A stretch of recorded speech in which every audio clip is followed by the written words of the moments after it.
Sir, wait po. Dito po kayo. Dito. Dito. Dito po kayo.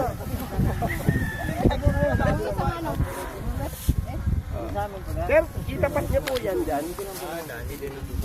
Dapat ito pong gitna. Dali niyo po.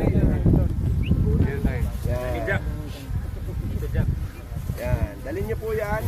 Siguraduhin niyo po na nakalapat sa lupa yan.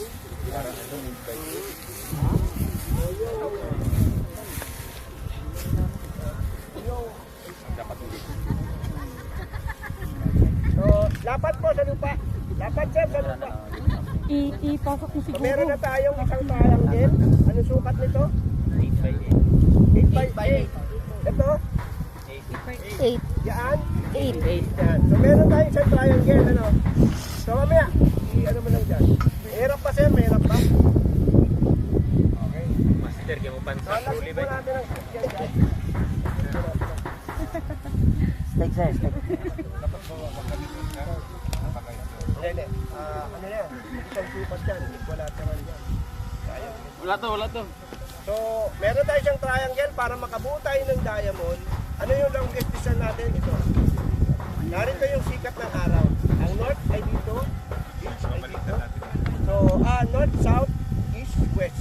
So, ililipat niyo po ito ngayon. Doon sa kabila.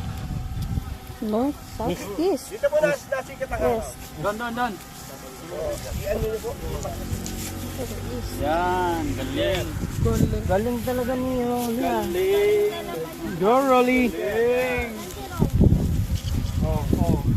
Talon. Pero ang punutin yan. Okay? Galing na naman. Meron na tayong diamond. So meron tayong longest distance. So yung isang puno na yan, hindi makakandungan yung puno doon. Ano? And then ito yung ating distance. Hindi naman sila makakandungan. Pag nasa east ng araw,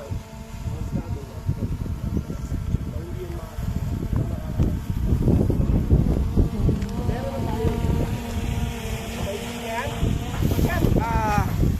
Eto sir, lumipat ka doon sa kabila.